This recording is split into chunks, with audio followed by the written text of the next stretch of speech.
Alright, so we just got off Cyclos, our first ride of the day, and that is probably my favorite, one of my favorite flat rides out there.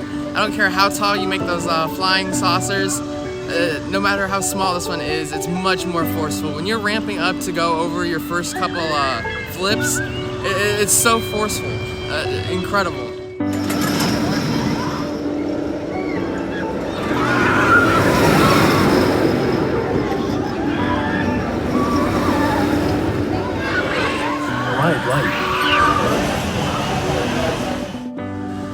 Alright, now for, in my opinion, one of the more underrated coasters out there, and the only Chance Rides mega coaster yet to be built, Thunder Run. This thing doesn't get enough credit. There are hyper coasters that I've ridden that are not nearly as forceful as this is.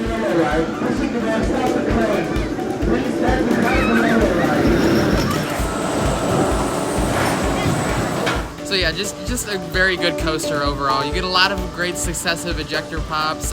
It's a compact layout. The pacing is excellent. Just everything that they can do with the height that they're allowed to build here, being so close to the airport.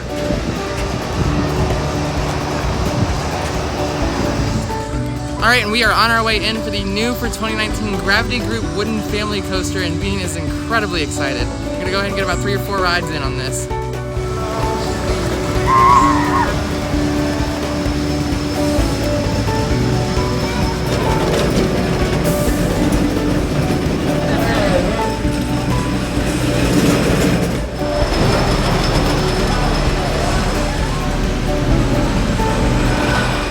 Alright, so again, not the most forceful coaster, but it's not intended to be. A great addition as a family roller coaster to replace all the old outdated Woodstock Expresses.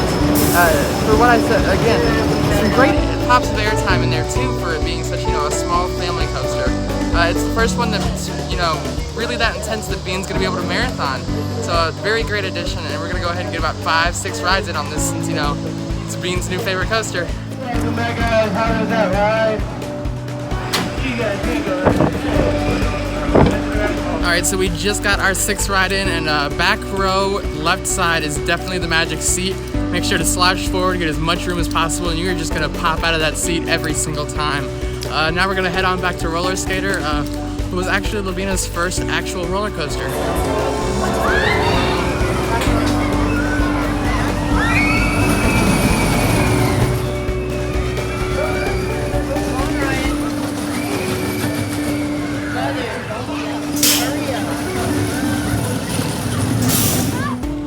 And again, obviously a family coaster, obviously a kiddie coaster, but compared to the Woodstock Express, the steel, double helix, they send you around twice coasters, this is much better, much more all-out, actual full ride experience as compared to just a small drop and 2 loops and you're back in station. So kudos to Kentucky Kingdom for making even kiddie rides thrilling for kids, because that's something you don't see at a lot of parks. Now for the first time since the retrack, I am pretty excited to ride this actually.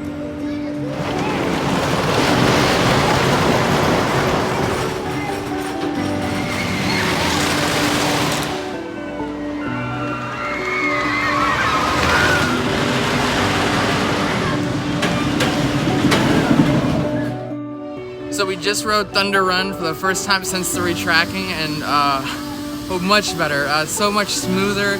Those pops of airtime are incredible. You get great laterals on it. Definitely an underrated wooden coaster. Really runs like a CCI now rather than a Den.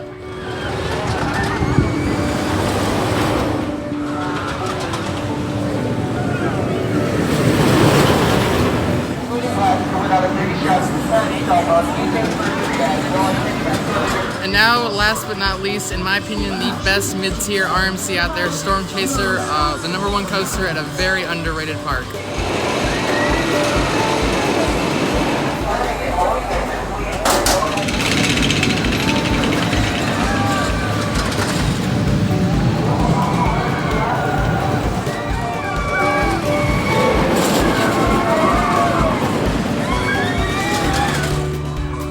In my opinion, has definitely not changed since riding Twisted Timbers, Wicked Cyclone, all the other iBox mid-tier RMCs. This is by far the best one out here.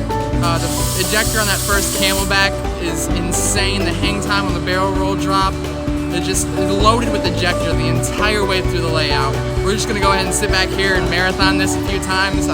One of the best things about such an underrated park is the lines are never long.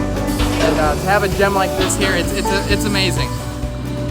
So they have a bit of a rookie ride op. This is only his second day even working operating this ride. Let's just say he's been pretty lenient with the restraints. I've been able to get about a full fist in between the restraints in my lap. He's not even pushing down to check them, just pulling up. And it just makes the experience that much better and the airtime just that much more insane. And for a Saturday, the lines here have been spectacular. We've gotten 7 rides on Storm Chaser. We got 6 on Kentucky Flyer, 3 on Thunder and Lightning Run apiece. It's about 4 o'clock now, so we're gonna spend an hour, 4 to 5 on Kentucky Flyer. Spend 5 to 6 doing Roller Skater and Thunder Run, 6 to 7 another full hour on Storm Chaser, and then finish off the night with an hour on Lightning Run and call it a day.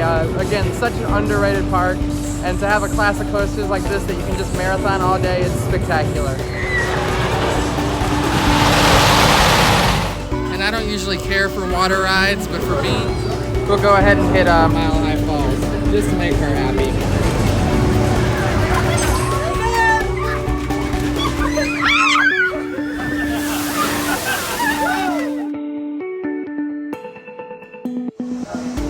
Last train of the night for Babe and last ride of the night here. Alright, and that is a wrap for day 14 and a wrap for the RideOn roller coaster RoadTour, and I can't imagine a better way to end it. Bean got her first and second and third and 20th ride on Kentucky Flyer today. We went double digits on Lightning Run, Storm Chaser, got about 6 rides in on Thunder Run. The retracking is great. Incredible way to finish it. Just an amazing underrated park. You get so much ejector on Lightning Run, so much ridiculous ejector airtime on Storm Chaser. The inversions are great. Just a great way to finish it off. Until next weekend, when we go back to Cedar Point and hit Waldemar, ride on. Good night, Kentucky.